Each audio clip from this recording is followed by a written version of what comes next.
I love Redout. That should be a no-brainer just from taking one look at my channel.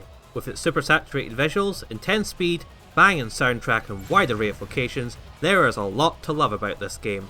But nothing's perfect, and the stars of the show, the tracks, exemplify this. Having 60 tracks in any racing game is an impressive number, but it's inevitable some are going to fall to the wayside.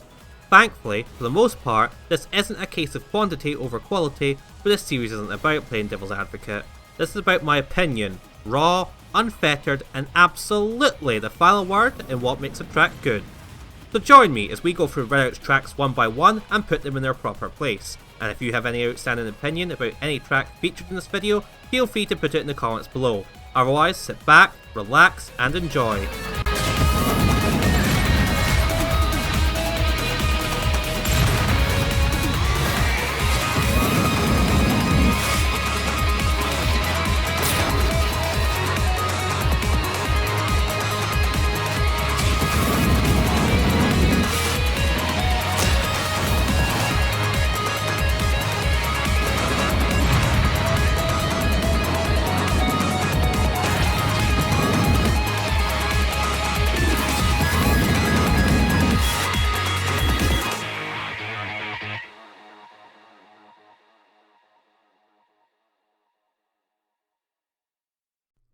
I always thought that Stack, a track that's been optimised well past the point of being fun, would take the bottom spot here. But that would be a disservice to the animosity I've built up towards Spinpipe. Sorry Blue. As we'll find out a lot in this video, first impressions matter a lot to me, and Spinpipe completely cocks up in this regard. It's the introductory event to Class 3 racing, to the Europa complex, and on a pure time trial no less, so there's no room for gimmicks. Incidentally, this is also where I purchased a Serra for the first time to see what it was like. After repeatedly finishing several seconds slower than the bronze medal requirement, I was left fumbling for answers. At first, I thought the ship was absolute garbage, more so than it actually is, but it turns out the track was the real culprit. Where there's been a steady increase in difficulty thus far in the career, with the introduction of each new environment and class, Pipe turns this difficulty curve into a sheer cliff face. If I had needed a gold medal in this atrocity to progress, I would have quit the game right then and there. I'm talking a lot about my initial experience with the track, but things have hardly improved since then. Yes, I don't crash every single lap. It'd be embarrassing if I did at this point, but I can't get a grip with Spinpipe's namesake. Literally. Any attempt to try and make sense of it is offset by the constant flipping and spinning the camera undertakes as it follows your ship, which makes for a nauseating experience. Again, literally. With anything I could learn to get good, of course, but why the hell would I want to when there's literally 59 better tracks out there? Maybe once I've exhausted them I'll come back to this, but I don't see that happening anytime soon. And speaking of the other 59, yeah, you're not getting off the hook that easily, Stack.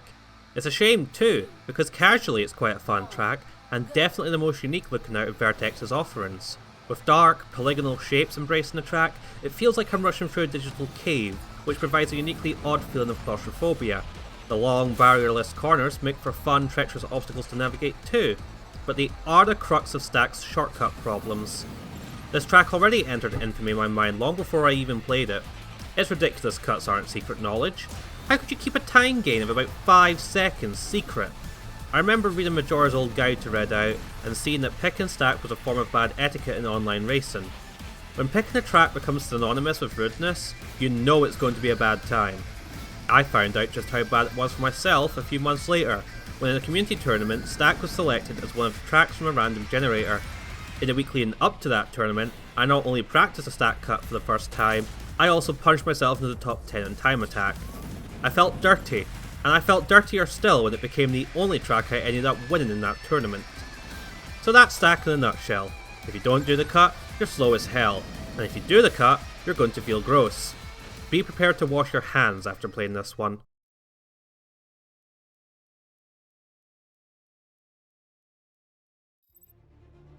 Whilst we're on the subject of cuts that completely ruin a track, really though, Asteroids wouldn't be much higher on this list even if it didn't have its obnoxious shortcuts.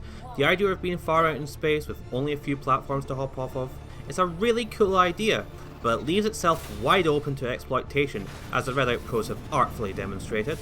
Here's me doing it, and even though I have very little experience and could optimise it far better, I still managed to demolish my previous time simply because of how powerful this cut is. While little parts of the track you do end up adhering to aren't all that scintillating either. If they wanted to do a track in deep space with very little in the way of actual track, then they should have stretched it out, made it longer. If they committed to the track name even, we could have raced through an entire Asteroid belt, with some sections having you disengage from the track and carefully weave your way through the dense cluster, or maybe you could even go inside some of the asteroids. Instead, we have this, which is the deep space equivalent of doing laps in a Tesco car park, and even then we found a way to make the lap shorter. So in the spirit of things, I'm going to stop talking about this track already and move on to the next one. You're going to see a theme in this track in the next one. In the development of Redout's DLC, someone must have asked, what's Spinpipe? But outside! The end result can be found here. I don't like pipe, but tubes, I hate tubes even more. Trying to control your craft in a pipe without killing your momentum is bad enough, but on a tube, your ship might as well have the grip of a bar of soap in a bathtub. So why does Schiaparelli rank higher than Spinpipe? Good question. Tubes are mostly self-contained to a handful of tracks, but pipes have more presence in Redout, and that means there's a bigger sample pool of them.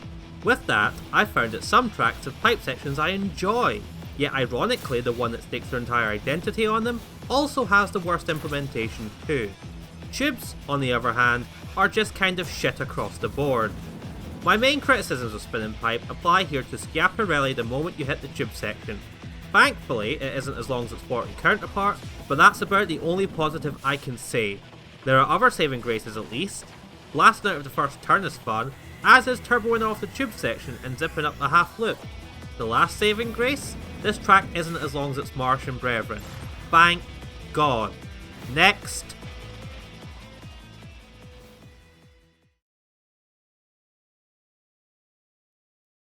Here we get Schiaparelli's equally shitty brother.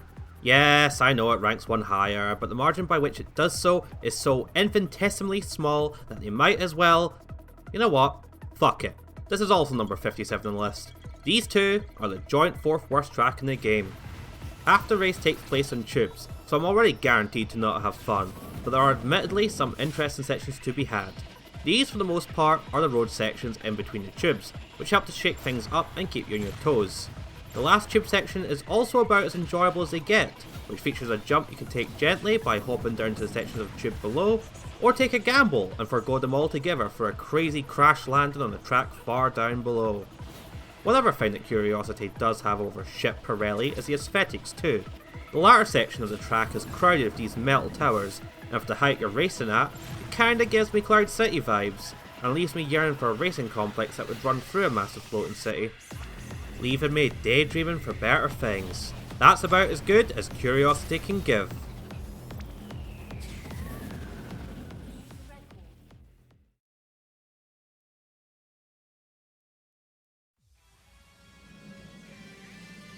Shiva's Crime isn't that it's necessarily a bad track, it's just extremely forgettable, and that's even with one of the more unique track features we see in Redout, a massive wide corkscrew section, that then gets trivialized entirely by Magnetic Stabilizer. Honestly, this entire section could just be dedicated to how much I hate Magnetic Stabilizer and how it becomes mandatory in technical tracks, removing much of the challenge of them, but I'll save that for the next entry in our list. With its one defining feature being turned into a joke by a single power-up, Shiva has nothing of interest to offer. Even its back straight feels dull, and if you've made going fast feel boring, you've fucked up. The cause is likely due to the width of the track, as playing this as survival actually turns this boring, trivial track into a mine-infested hellscape where there are no good lines, just a series of fortunate near misses as you scramble to hit as many checkpoints as possible. If you don't like survival however, then your biggest challenge in this track is not falling asleep.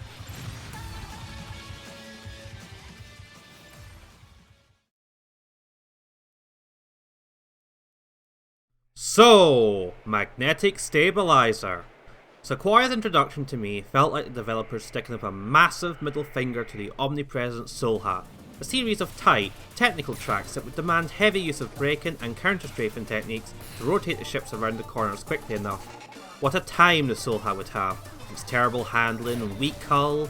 Or at least it would, were it not for this dull as dishwater power-up. And to be fair, all passive power-ups are dull, but MS is by far the worst offender for it. All of the ships have their own distinct handling characteristics to get used to, but equipping MS forces you to learn another style of driving altogether, one that overrides whatever you've learned previously, and also runs counter to the world bouncing meta. Relying on precision driving, cutting apexes cleanly and avoiding walls should be a delightful prospect to me and any racing game enthusiast, but the level of precision required is ill suited for the stubby little sticks on a normal controller, which just compounds my distaste for this power up. Regardless of all these factors, I still wouldn't be desperately keen on Serpent even if MS didn't exist. It's just a bit too tight and narrow for Class 4, which is about 90% of what anybody does in this game, and the hairpin before the half tube section feels so incredibly clunky no matter what power up you're using. This feels like a 6th Alaskan track, disguised by the more temperate climate. I don't like Alaska. Oh, also, Sequoia contains the absolute worst music tracks in the game, so you get to see which grinds you down first, the walls in this track, or the fucking shitty electric bagpipes. Maybe it's because I'm Scottish, or because I've actually heard a pipe band in person. It's probably both, let's be honest. But Sequoia is the only time I immediately turn off the in-game music when doing time attacks. It's as much a blemish on the overall soundtrack as MS is a blemish on any sort of challenge tracks like these can offer.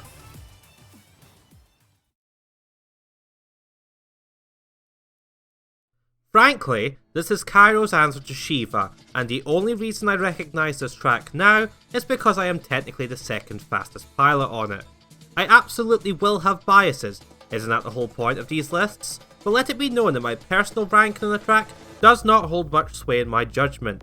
Hell, the only reason I got such a high rank in here was out of spite. When this track came up in the 7-day challenge, I had to remind myself which track it was, then groaned as I remembered it was a Solhat MS track. My least favourite ship, my least favourite power up, and one of the most forgettable tracks on the Redout calendar.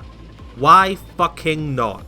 I wanted to make a statement that I wasn't just a one-trick pony with the Sarah, and, well, suffice to say that statement has been made. While I'm really pleased with how I fared on this track, there's still not a lot to love about Sirocco. I've already gone on at length about my grievances with MS in the previous track, so I'll spare you a repeat. With it being a fairly short track, it doesn't have a lot of opportunities to impress, but there are some sections I enjoy. The chicane that leads into a tightening left-hander near the start is often done blind thanks to a sandstorm. This is frustrating as hell when starting out, but becomes a source of satisfaction when you become good enough to keep on pace with the storm. The long left-hander after the second boost pad also feels great to get right, but already I feel like I'm scraping the barrel when it comes to finding good things to say about this track. The game seems to point to an oasis as the track's centrepiece, but it's barely noticeable due to the height of the track. If they wanted to make a big deal of it, they could have had a ship skim across the surface of it, as they've done with other tracks we'll see later on, but to no avail here. Beyond the challenge of making micro movements to cut apexes cleanly, Sirocco ends up rather toothless in all aspects. Shame.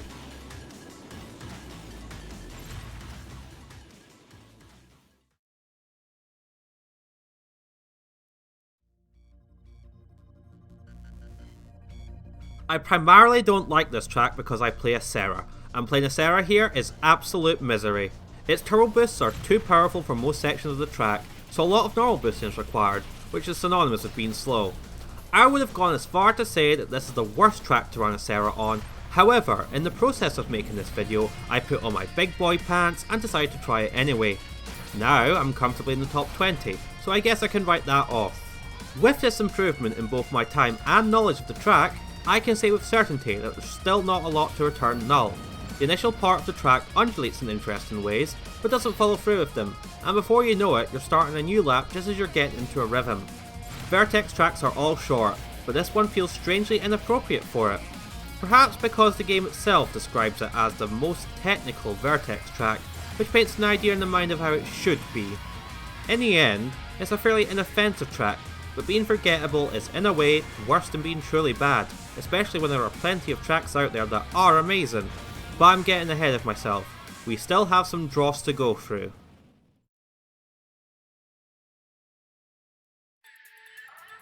Did you know that Alaska was, according to the official art book, the first environment to be designed by the developers? It sure feels that way, and I know that sounds a bit harsh, but hear me out. It's not that it suffers in the visual or audio perspective, not at all, but simply from the track design itself. None of the tracks are very long, and with how tight and twisty most of them are, it feels they were made with lower classes in mind. Which is fine, given it's the second environment you'll ever race on, but they become practically suffocating when you're flying the fastest and thus most competitive class. Enter Vertigo, which embodies all of Alaska's problems. Under half a minute long, it still manages to outstay its welcome by being an unrelenting slalom of corners, capped off by a section of track that Vertigo gets its namesake from. A double loop, which is fine, it's fine. The approach to it sure isn't fine, nor is the exit, both of which are blind and require muscle memory and anticipation to take optimally, which is quite a big ask when you're tearing around in Class 4 juggernauts. Naturally, with such treacherous turns, the fastest way to navigate them is to slap on magnetic stabilizer and go. Earlier rant aside, even with this power up, your ship still feels grotesquely cumbersome to fly around, each corner being severe enough to destroy any momentum you built up between them. It might be called Vertigo, but the truly dizzying aspect is how consistently it destroys any sort of flow.